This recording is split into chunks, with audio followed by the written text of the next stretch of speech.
All right, welcome back to AI in Learning, everybody. Again, my name is Justin Seeley. Joining me this time is Donald H. Taylor, one of the most respected voices in learning and development. Donald spent decades helping organizations navigate the changing world of workplace learning, from his leadership as chair of the Learning Technologies Conference in London to his work as an author, speaker, and industry analyst. But I think perhaps what he's best known for is the Global Sentiment Survey, the annual snapshot of L&D professionals around the world and how they're feeling about the future of learning. It's become one of the most trusted barometers in our field and giving us a glimpse into the priorities, hopes, and challenges that are shaping how people learn at work. So, Donald, thank you so much for joining me today.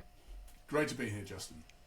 All right, well, let's get into it. As I said in the introduction, you've been tracking global L&D trends for years now. So, what first motivated you to start the Global Sentiment Survey, and what keeps you inspired to keep doing it every year?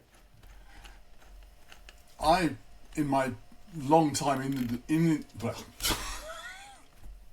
let's start it again. No problem. In my long time in the industry, I've seen fads come and go, from laser discs through to wearables through to AI, and it's always fascinated me to ask myself which ones are going to stick, which ones won't, and what happens after the hype dies away. And those are the questions I try to answer on the Global Sentiment Survey. And is that kind of what keeps you, like, the new things that are coming out all the time? Obviously, we're in an era of, innovation and explosion with AI and everything else. Is that really kind of keeping you with your teeth sunken into this going forward? It's an extraordinary time, Justin. It really is. As I say, I've seen things come and go, but I don't think AI is a fad, and I don't think that it is something which is going to go. Rather, it's going to just permeate into everything we do and become the background and the tool that we use. And I'm not just talking about generative AI, but about the ability to process large amounts of data very quickly at scale, which underlies really all of AI. It's a very general term, which probably goes well beyond AI itself. But that power is something which is transforming our lives in ways that we can't even begin to imagine what's going to happen, and ways we completely underestimate that it's already affecting our lives. Yeah, I totally agree. And I tell people that all the time, that we're really at the infancy stage of all of this, where we're very easily distracted by bells and whistles, right? Because we see the things that generative AI can do. Those are certainly impressive, but those are by no means what I believe will ultimately be the true benefit and value of artificial intelligence as we move forward. I see those as being nice to haves, but I don't see those as being, like you said, the backbone of how it's actually going to transform, especially what we do in L&D. If you think about electricity as an example in the 19th century, right at the beginning of the 19th century, Mary Shelley wrote Frankenstein on the basis of having seen travelling showmen put electricity through frogs in village halls. Now, that's a long way away from the actual industrial adoption of electricity almost a century later, but that was the sort of bells and whistles you're talking about, that exciting, oh my goodness, look at this crazy thing, that got people both excited and scared. And we're seeing that same thing now with AI. Yeah, I think that's true. And I think, you've talked to so many professionals around the world. What's the one thing that consistently surprises you about how people feel about AI in learning today? What's the word on the street, so to speak? Well, what surprises me about how people in L&D are looking at AI is how they underestimate it. And they see it as being a tool that they can use to do the old things faster or cheaper or better. Well, it's not even better necessarily. You can use it for that for sure, but I look at how technology is adopted, for example, with music, and how we've gone from listening when I was a kid to a transistor radio in your bedroom to having a boombox, which just was a really big, loud transistor radio, to a Walkman, to an iPod, and how at each stage we're doing the same sort of thing, but if you look at an iPod versus a transistor radio, it is a transformational revolution, and that's the beginning point of the next revolution of changes in how music is shared, streamed, and so on. At the moment, we're looking at AI, typically in L&D, as if it was a boombox, as if it was something that enabled us to do what we already do a bit louder. But it is a lot more than that. And there's nothing wrong with that necessarily. I think it's a natural phase in understanding a technology, but it doesn't stop there, and it won't stop there. And I think what surprises me is how people are thinking like that. And not everybody. There are some people who are really seeing the benefits that can come from AI, and also, as well, and it's important to say this, the challenges that it represents. Yeah, and I like that metaphor, especially from going like from boombox to iPod and things like that. I often, when I'm talking to relatives who ask me to explain it to them, I often reference the iPhone, especially when my mother asks me about it. Right? It's like, Mom, it's like your life before iPhone, or being able to talk to your Amazon device, or life after that, right? And Yeah. until we find that level of integration, and we remove the friction of AI to get to that iPhone level of usability, I think that's ultimately where we need to get to in order for this to be something people are comfortable with. But I'm curious, like, do you feel like people's attitudes are evolving more positively as we get more accessible, like, more towards this iPhone-ish type usability? Like, what are your thoughts on that? Definitely people are positive about it, but of course we have to be always careful, Justin, because I tend to talk to people who are naturally going to be enthusiastic about this stuff. And so I'm always dealing with a population that is skewed. That Sure. population this year moved for the first time. I did a survey with Eglvin Skyte, my co-author. AI in L&D has moved this year where our surveyed population shifted to more than 50% of them using AI regularly in their work from last year. It was a very substantial and very clear shift. That doesn't mean everybody's doing that. And I do a lot of work travelling around talking to people. So a couple of weeks ago I was in Bratislava talking to a small number of people who, in a small country, who are keen to use AI well, but who are working in an environment where traditionally face-to-face training is still very much what is expected. And there they are seeing a pushback against it. They are finding it difficult in some places to get AI used, even though they want to do it. So we shouldn't fool ourselves that just because of the 600 people we surveyed from 50 countries, more than half of them were using AI, doesn't mean everybody is. And it's a bit like a cycle race. There's a peloton out front, people are leading the way, and in that peloton there's lots of exciting stuff happening. The back is where most of the runners are, and they are well behind the exciting stuff that's being done at the front. It's nothing new, this is how technology gets adopted, but it'll be interesting to see what the people right at the front choose to do with AI. And I think some of those people are going to do things which are transformational, going well beyond that boombox to something completely new. I'm seeing it happening. It's exciting. I suspect that other people at the back of the pack aren't going to be able to keep up. So I'm curious. I want to dig a little deeper on that, or pull that thread a little bit more there, because you said that over 50% of people said they're using it in their work. What do they mean by using it in their work? Is it purely the generative things like we're talking about, or are they using agents, chatbots? Like what's the main way that people seem to be using it practically in L&D today? So we ask people to talk about how they're using AI in two different ways. One is just to choose things from a list in a multiple choice question, and the other is to write to us and tell us what they're doing. Now, if you look at the answers to the multiple choice question, it's all focused on content, or largely focused on content. So the top thing they say is, I'm using it for creating learning content, I'm using it for learning design tasks, I'm using it for admin, I'm using it for researching subject matter. Those are the top four things. And it's all about effectively content, or doing what you're doing at the moment more effectively. The other, as well as content and design, the other three things that we put into buckets, that all of these responses, is operational stuff, so just doing your day job better, strategy, which really revolves around data analysis, and workforce enablement, which is a lot of stuff around personalization, practice and support. Now these things are all being done, and if you compare the results of the checklist survey this year against last year's survey, there's almost no change. They're in almost exactly the same order. There's one change.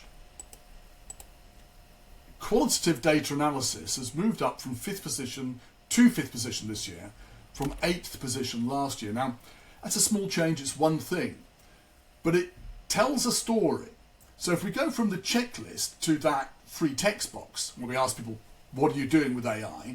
And we look at that, we do two sorts of analysis on that. We just count words and we look at how many times certain words appear, and we go and do a deep dive into analysing it, looking at it, and really understanding what people are saying. There are 20,000 words here, so if you've read a novella recently, like Kafka's Metamorphosis, which is a crazy tale of a man turning into an insect, if you look at that, that's about 20,000 words long.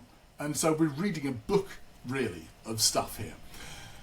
When you do that, those four categories show that there's quite a lot of quite sophisticated stuff going on that's bubbling up in ways that aren't apparent in the checkbox approach, in the multiple choice question. So if you look at, for example, the question about content and design, there's a shift in how people are working with subject matter experts.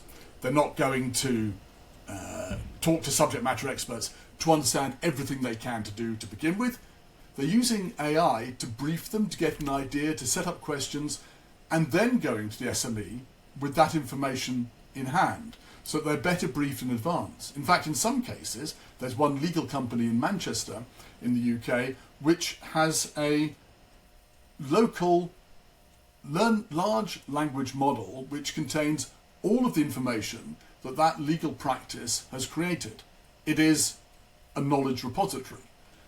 By going and quizzing that, the L&D team is able to understand a huge amount of the subject matter expertise, and then just go to the subject matter experts. In a legal company, they're very expensive, and just get their insight on particular points rather than having to go and get a huge brief. So what's happening there is that we're moving from doing the same thing bigger, the boombox bit, a little bit more towards the Walkman phrase. We're doing the old thing in a new way. We're not going and quizzing SMEs with the same amount of background being needed. We know the background, we're going to them for some detail, and actually that's a thread that continues throughout the content and design bit, which is that people are using AI to approach content and to create it in different ways, often in a much more iterative way. So classic cases, video production, which used to be, well, you need to have a film crew come in, it's going to take you several days and that's it. That's become a much more iterative process where you create artificial video. You just check with your people, does this make sense? Yes, no, that's wrong, check this, I like that. And it's a much faster, iterative process to getting to an end product, which also, by the way, is much cheaper.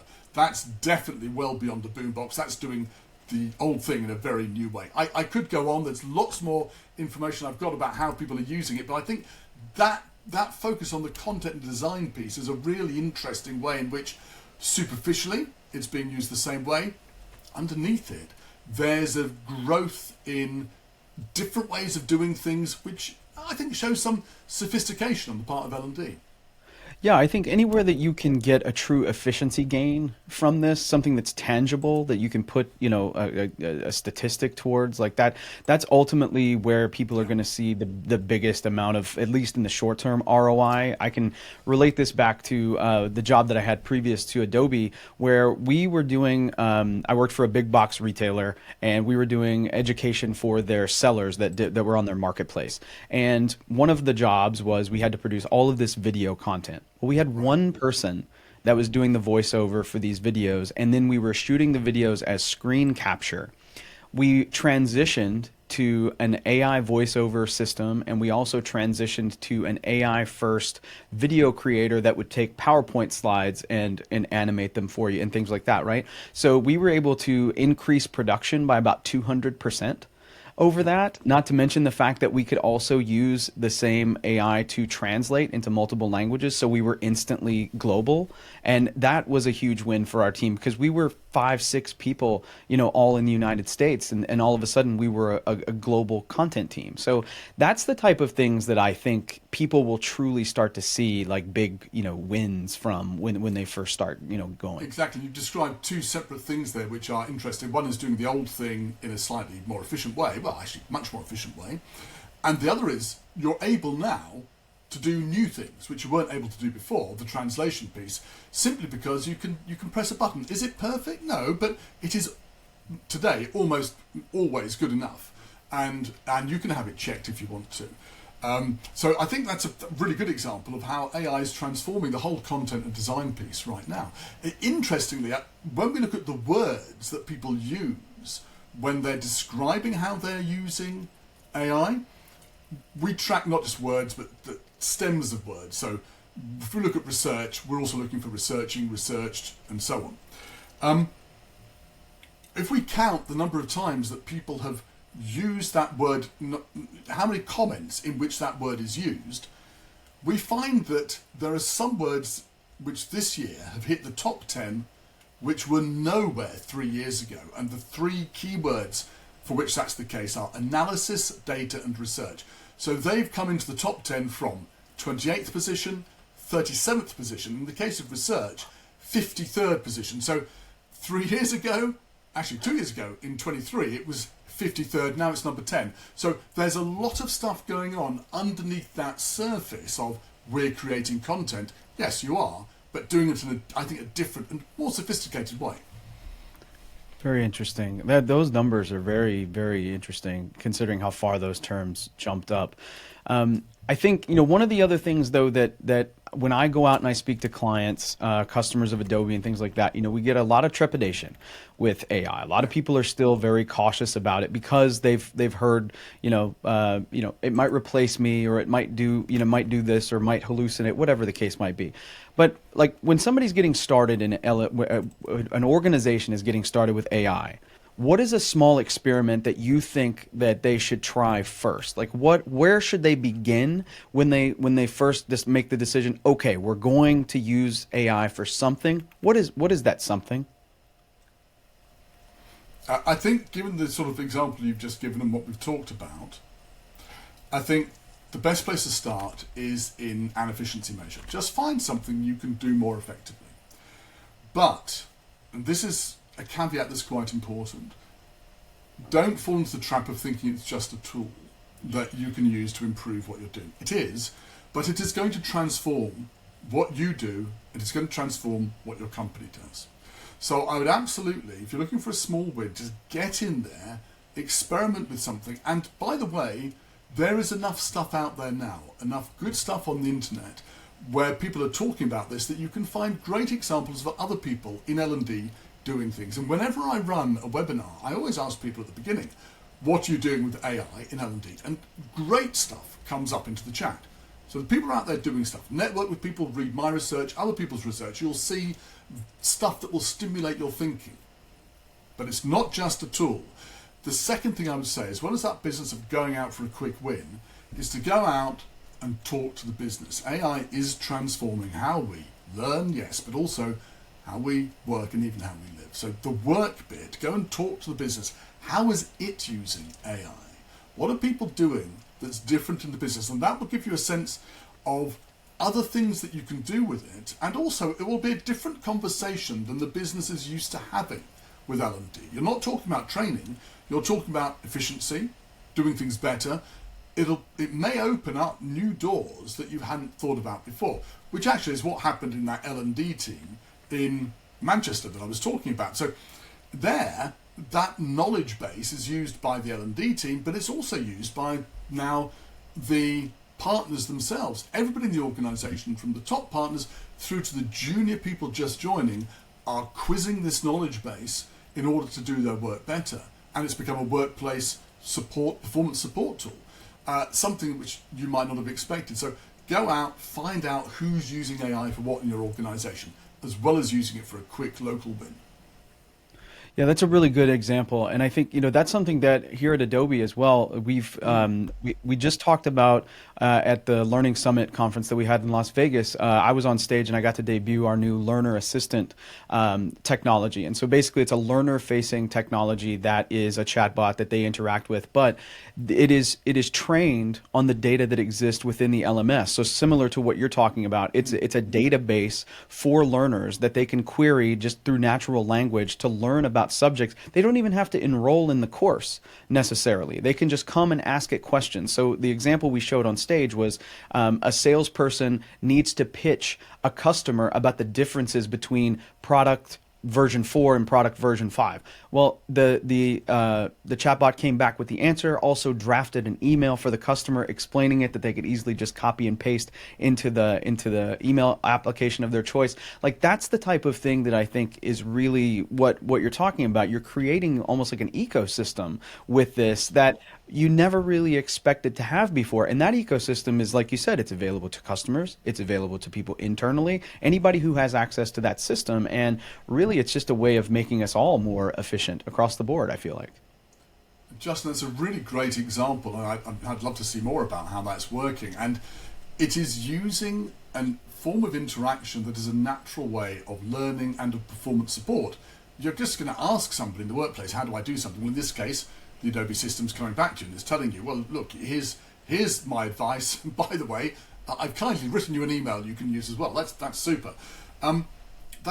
That is a great platform. It's a great example of how you can use this stuff. It's a challenge for learning and development, or indeed for anybody, not just L&D, who sees the role of L&D as being solely the creation and the dissemination of courses. Now, that continues to be part of our role, but that's only ever serving the goal of increased performance. And I think we need to focus on that and not let other people or ourselves keep us in a box that says you're all about creating a course, because this gives us what you've just described, gives us great opportunity to step out and do more. Right. And I think, your data actually shows that, strategy and skills, not necessarily technology, are now some of the biggest challenges that we do face in L&D. So why do you think that conversation is shifting now from tools to talent, so to speak? What's causing that? No question that you're absolutely right. We're talking about a shift from tools to talent. And the reason it's happening is that people are more important than ever to modern workplaces as being the vessels of value, if you like. They are the parts of an organisation that bring the value, bring the differentiation. Whenever you have technology, when you have tools, the tools get company A up to this level, then company B finds out what's going on, catches up, and then they're duking it out at more or less the same level. We see this all the time. The classic cases in wartime when, I don't know, aeroplanes in the First World War get innovated extraordinarily quickly, the other side catches up, and it's like this. So what happens? Well, what matters is the bit on top, the people. In the case of the First World War, the pilots flying the planes. How good are they?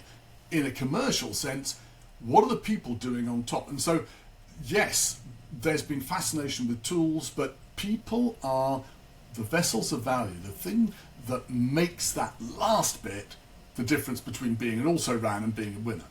And so that's why the focus is on talent. And at last, the opportunity is there to actually do something about it. I worked in a skills management software company in the early 2000s. We had some leading edge stuff. It was incredibly difficult to do it because we didn't have AI. Now we have AI and a bunch of other stuff which you can do things with skills that you simply couldn't dream about doing 20 years ago.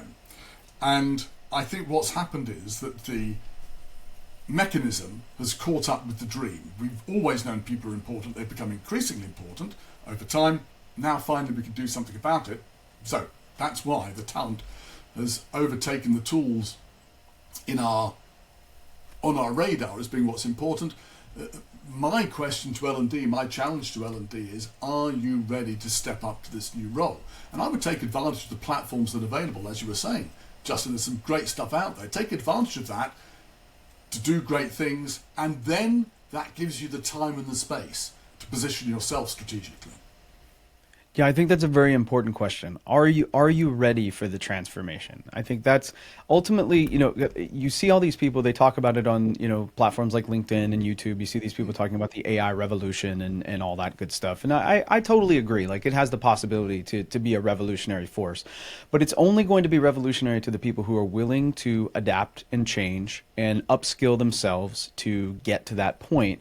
But when I go out and I talk to people, especially those who come up, the ones who come up to me and are anti AI, that kind of thing.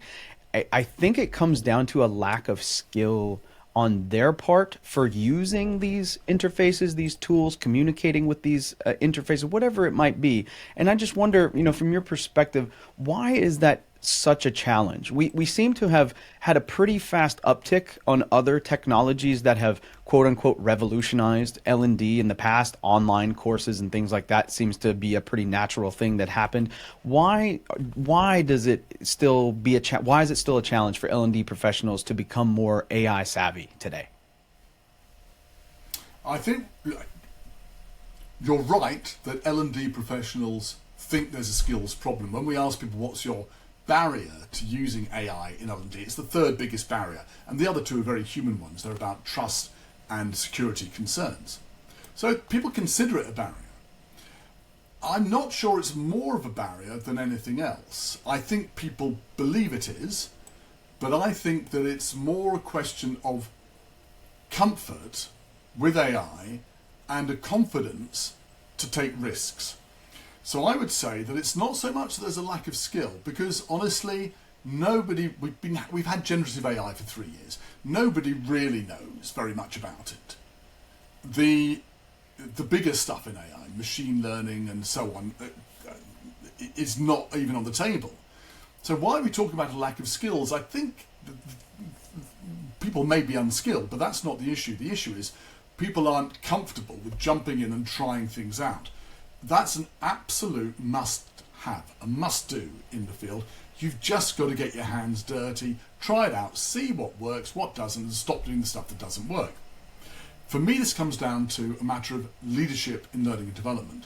And consistently, with my co-author, Egla Venauskaite, when we look at people, when we look at organizations that are successful and teams that are successful in L&D, it always comes down to having somebody at the helm, leading the L&D team, who has a bunch of characteristics, and one of which is they are entrepreneurial. They want to go out and make a difference in their organization.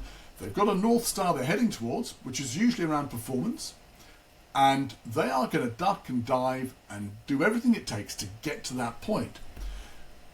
When I describe that sort of L&D leader, it's not something that is traditionally what you think of as an L&D person, which is somebody who does a great job teaching or a great job producing materials. And I think that's why there's a lack of confidence in dealing with AI. It's because we don't have enough leaders out there who are helping people develop themselves and driving their people forward to do more with AI. So it is an AI skills issue, but it comes from an important place behind that, which is, for me, leadership. So let's stick with that leadership thread for just a second and talk about, because one of the things that the leaders are in charge of obviously is bringing a technology stack to the masses at their place of work or to their customers or whoever that might be. So let's talk a little bit about platforms and how AI should fit into the platforms, the modern learning platforms. I work on Adobe Learning Manager, obviously, and so our promise is to empower people, with the ability to embed AI into their daily work. Right, we want to remove the friction by making it easier to use, and things like the AI assistant that I just talked about. We have an admin assistant that does the same thing for the administrator side. What do you think the role of the learning platform is in making L&D people more confident and results oriented when they use AI? What role should those platforms play? I love your use of the word friction there, Justin. I think you're absolutely right. Platforms got to get rid of the friction. If it's introducing friction, and unfortunately we've seen that happen in the past, if it's introducing friction, it doesn't help anybody at all. If it helps individuals do their job better, that's removing friction. And that can be the L&D people, and it can also be the people they're supporting. And I think what we need to do is help people use the right platform for what they need to do, and then understand that their job isn't about learning. Yes, learning is part of what we do, but it's a route to the goal of performance, organizational performance. So let's ensure that we're focused on adapting and using those platforms to help individuals perform better. So when you talk about a salesperson using the Adobe Learning Platform in order to do their job better, that's absolutely something that that L&D should be all over. Now, it doesn't sound like a traditionally part of our remit, but we should be all over the idea that here's something which enables people to perform better, the business to perform better. Our job, it's not about learning, our job is to help those people perform. It is to go out and help people understand how to use that platform as well as possible. So it's a slightly meta approach. It's about not learning how to do your job better, but learning how to use a tool that will help you do your job better. And I think if you've got a good platform, then that should be your approach. Go out and just make sure you're sweating that asset as much as possible for your organization to help it, in your words, take the friction out of their work. And what level of importance do you put on things like, let's say, personalization? Because I think, that's something that we've become spoiled by just our everyday lives. You log into an Amazon and they know what you want to shop for. You log into Netflix, they know what you want to watch. Spotify curates playlists out of thin air because they know what you like. When it comes to learning, do you find in your research or through talking to people that is something that they are interested in? Do they want us to be responsible for helping surface new information to them? Well, there's lots of things you're asking there, Justin. One, are they interested? Yes, absolutely. Yes.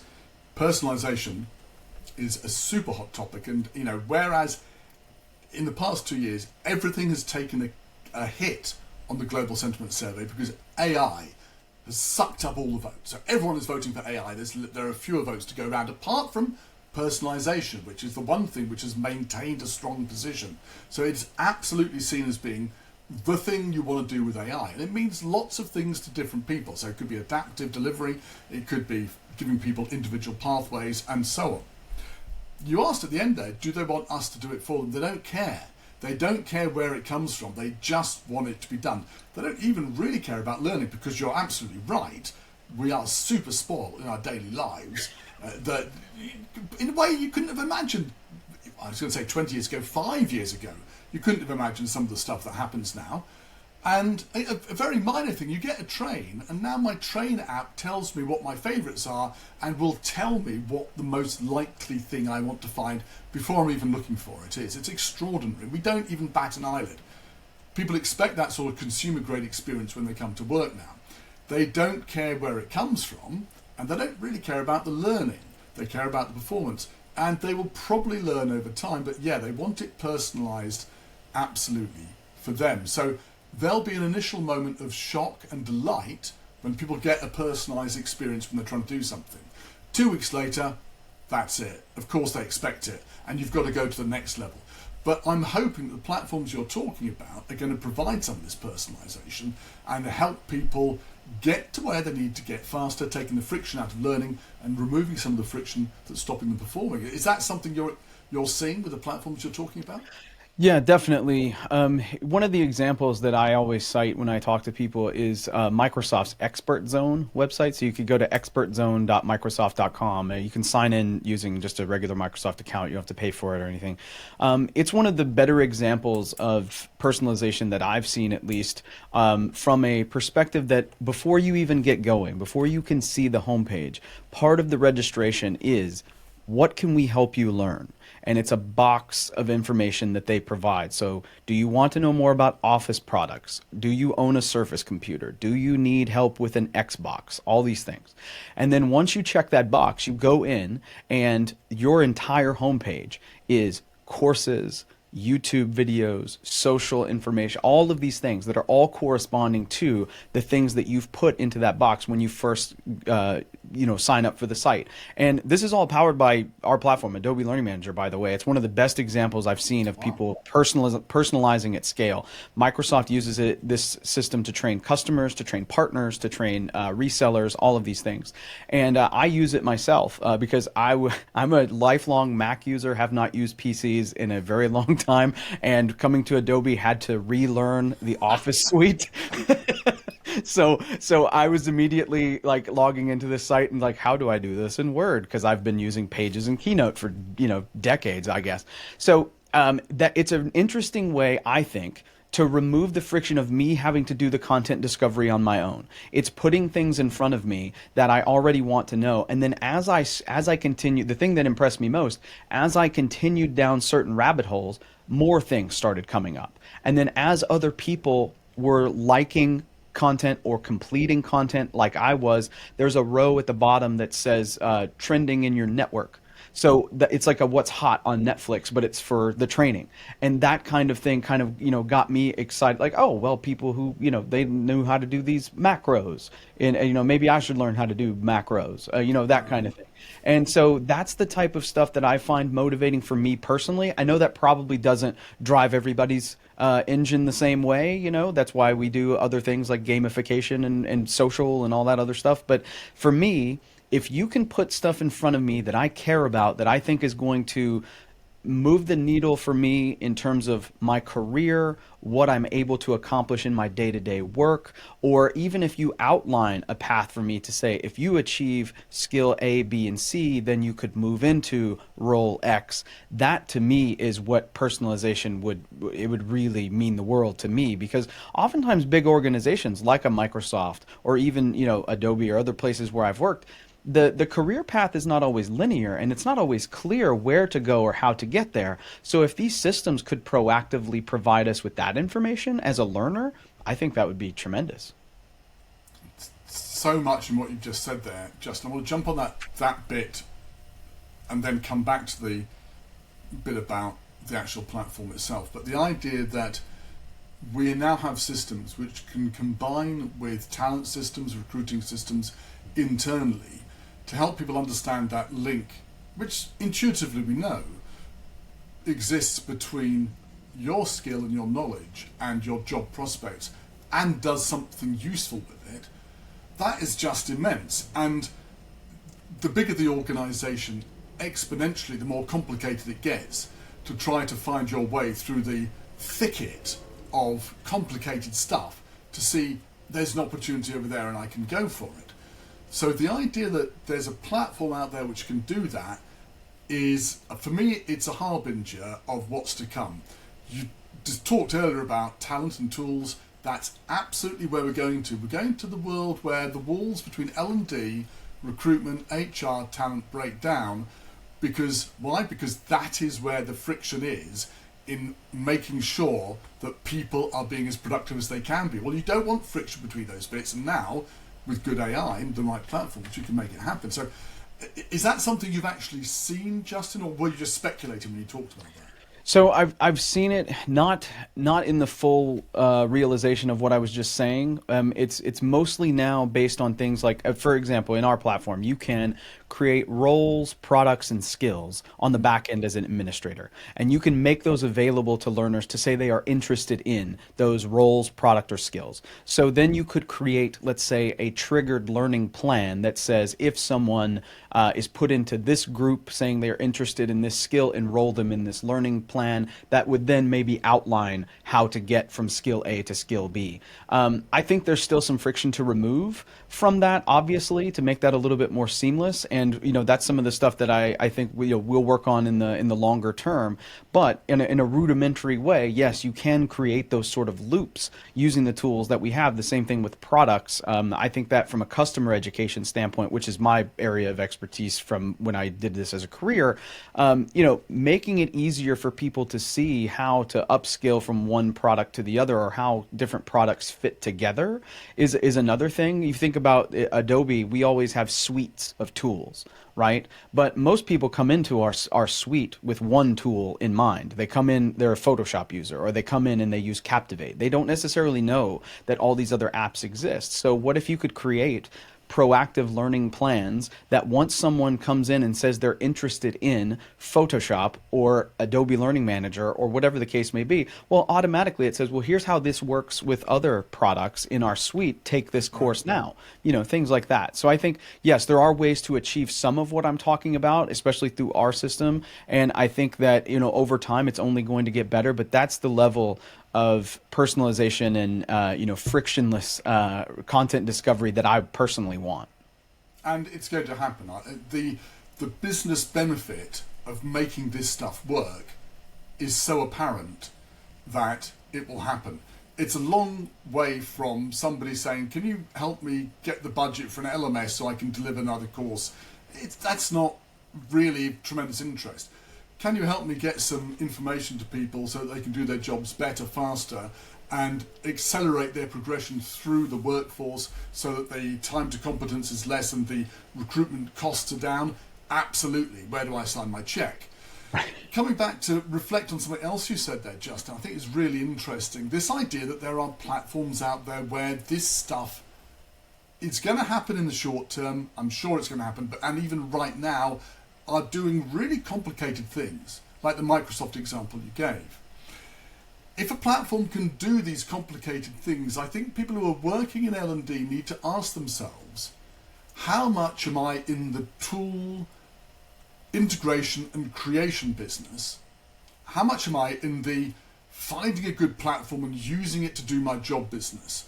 And for me, increasingly, it's look, just find a good tool and use it, because it'll be so much richer than you can imagine that you can get on and then be strategic. And my heart breaks when I see people who are tied up in creation of complicated content, which they don't need to do, and manipulating data using Excel spreadsheets. I love Excel, don't get me wrong, but there are tools out there that can do this stuff for you. So Right. go out and find the platform. And I think the difficulty is a lot of people in L&D, it's all very well me sitting here at my desk in London, pronouncing like this. A lot of people, in fact, everybody I talk to in L&D is overworked, they have no time. And I think the trick is to try to carve out some time in order to take a step back and think about, how do I do that stuff of removing friction and find the right platform that's going to help me get there? For me, the way you reduce the amount of time that you have to spend on day-to-day jobs is to stop creating content for people who've just phoned you up and said, can I have a course, please? And I think that absorbs an awful lot of time for L&D people. So I'd say, please stop doing that and please start doing some of the great stuff that Justin is talking about here. Yeah, I think, but I think that's what makes us a little different too at Adobe, is the way that we approach AI integration with our systems. We try, and even non-AI related things. Reporting is a great example. You mentioned Excel spreadsheets, and this kind of sparked something for me. So when I first got to Adobe and started working on this product, one of the things you had to do in order to view a learner transcript was download an Excel spreadsheet, and then you would either have to open that up and then run it through, something like Power BI or something like that to truly understand what was going on. And I went on a customer visit. I think I could say I went to Domino's Pizza, one of our customers, and one of their main problems was that they have franchises all over, even outside the United States. And they needed a way for store managers and regional managers to be able to look inside of our product and see, did a driver complete the safety course? Did the person who makes the pizza complete the how to make a pizza course? All these things. They needed a bird's eye view of that information. They were having to manually download these Excel spreadsheets, upload them, interpret them. It was taking forever. So we built this thing called the Group Success Dashboard. And basically what that now does is it allows a manager to go in and it can see up to 50 learners and 50 courses all at once to see where people are through that. And then if you drill down into it, there's another view called Learner Transcript View, which is essentially a distillation of that Excel spreadsheet from before, but in visual format that can show you how far along they are in the path, when they've completed it, or if they've completed it, and all of that. So it gives them instant access to that, and then they can then flip that into a dashboard that is shareable with other managers. So you imagine a regional person, they've had an incident, and the incident, maybe the driver got into an accident. Well, they need to report back whether or not that driver has completed that course. So they can instantly share a dashboard back to their headquarters to say, yes, all of my people have completed this. You can see it here in this dashboard. And that's the type of thing that really takes time off of administrators' plates, I think, and really helps remove a lot of the barriers that make, being an L&D admin such a challenge. But, just curious to hear your thoughts on, like, what can we do from even more so from that perspective to help the admin side, because so much of this, we focus on the learner experience, we focus on the creator experience. We don't talk a lot about the admin experience. It used to be that if you wanted to go across the United States, you'd get a stagecoach and it would take you several days. Now, of course, you can fly, but even going by land, you could, by I think it was 1868, you could get a railroad right the way across the States from one seaboard to the other. And the transformation in people's perception of travel that came from that was extraordinary. We need to create the same sort of transformation and perception in people's understanding of data. The idea that, yeah, it's perfectly acceptable to get a stagecoach and it will take you days to get to your destination should be regarded as completely unacceptable. The idea that you can get data and you carry it around, in the old days on a floppy disk, it was called SneakerNet. You put an Excel file on a floppy disk, you took it over and somebody else got it. It's unacceptable. There needs to be a sort of standard of understanding how data gets shared, which leads individuals in L&D teams and managers simply to demand more, because you can do it. There's no question you can do it. The question is who's got the wherewithal, the budget and the drive to pull things together and do what you did and say, yeah, it's a problem and we can fix it, and I'm going to. In terms of L&D, I always say that the best thing that L&D can do to be more strategic is to go out and have a cup of tea or a cup of coffee or a sit down with somebody in marketing and somebody in IT. Those are the people who are going to help you solve problems, and they will help you solve problems that you may not even know you've got, like, yeah, well, of course we have to download this Excel file, we run a couple of macros, we manipulate it, we copy and paste stuff together, do an X lookup, and then you've got your data set. Well, how long does that take you? All that time is honestly wasted time, because it could be done automatically. Somebody in IT can help you with it. And on the marketing side, there are other things to learn as well. So I'd say it can be done. That's the frustrating thing. The answer is you've got to have the indignation to go out there and demand change. And managers should be demanding it as well. So Domino's managers probably figured it was a better way of doing it and you solved the problem. I think probably more people around the world should be as indignant and say, no, we deserve better. We shouldn't waste our time on these things. Totally agree. And I was hearing, as you were saying, I was hearing the echoes of one of my old bosses, because he always demanded so much more from every platform that we had. We didn't always get what we needed, unfortunately, but he sure tried. So I wanna round us home here with a very open-ended question about the future of AI and learning. This is always everybody's biggest question. Everybody wants to know. So if you could give every L&D leader one piece of advice. We've gotten lots throughout this conversation, so I appreciate that. But one piece of advice as they prepare for AI's next chapter. So there may be two questions in here. A, what is the next chapter? And B, what would it be? What would your one piece of advice be to an L&D leader today? This is not new, but it's been galvanized by what's happened with AI. And my one piece of advice is to stop focusing on content. Now that's a negative. So the question is, well, what do I do if I don't focus on that? And the reason you don't focus on it is that content in an AI, in a generative AI world, is no longer a differentiator. There is a sea of content, and there are lots of people in your organization currently producing stuff that you might call learning content. So whatever you produce is not a differentiator for the L&D department. So there's a very good commercial reason for not focusing on content, because if you do that, you are spending your time on something which may not help you lift your head up and show that L&D can deliver. Now that doesn't mean content isn't important. It is. You have to create great content that's geared towards a performance need. But if that's all that you're doing, then you are running the risk of obsolescence in the future. And so you might say, well, where are we going? That's the second question. And I think, where are we going? We're going towards one of three futures. And the futures which I think we're going towards are that L&D is focused on being a centralized skill authority. So it understands how people learn, it understands how to get people the skills they need, and it makes skills the language of business. It treats skills as a resource that's critical for the business, and the business understands that. That's one future. Another future is a decentralized approach, where you're looking at enabling people in the business to share what they know. And, fast food is one example. Hospitality, hotels is another, where there might be somebody in Sydney who comes across a great way of doing something in a hotel chain, and then you want to help them understand how to articulate that, so get it down in some form of content and then share it across the organisation. That's a content approach, if you like, but it's very different from creating that centrally. So to find out the great stuff that people are doing wherever they are in the organisation and sharing it, that's what we call being an enablement partner. So you could be a skills authority, you could be an enablement partner, but the third alternative for the future is something that Egler and I have come up with, is the adaptation engine, something where L&D doesn't exist anymore as a separate entity, but is part of a squad or a team approach that goes out and looks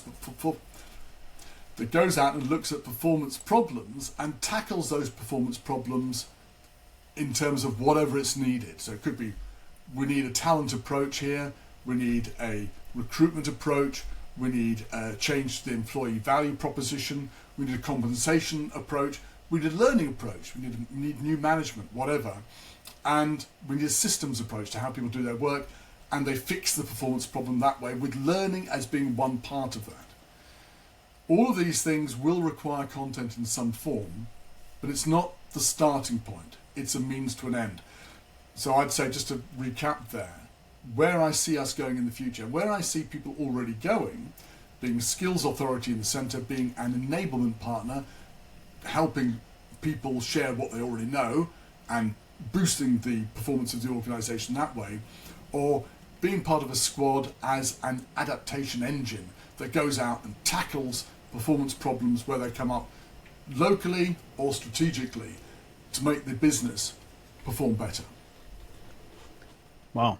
Well, I honestly did not expect such a poignant answer. That was amazing. Like those make so much sense to me, and I think that that's very good advice for people to keep an eye on, and to really think about where they need to go in this new AI enabled world. That's how I like to frame it. It's an AI enabled world. It's not an AI, it's not a human versus AI kind of thing. It's a AI plus human kind of thing. And it's something we all have to kind of get used to. And it's a very exciting future if you allow it to be. So Donald, thank you so much for this conversation. I really appreciate it. I think that we've gotten some really great insights and had a great chat today. So thank you so much for joining us in our series, and let everybody know where they can find out more about what you do. If you go to donaldhtaylor.co.uk, that's the website with everything on it. But I want to echo what you said there, Justin. This is a time not for fear, but excitement. There's so much possibility out there. Let's seize the opportunities and make L&D what it really can be in organizations today. Absolutely. All right. Well, thank you folks for joining us. I really appreciate it. Again, I'm Justin Seeley. He's Donald H. Taylor. Both of us are available on LinkedIn if you ever want to connect with us. Thank you so much for joining us, and we'll see you again next time.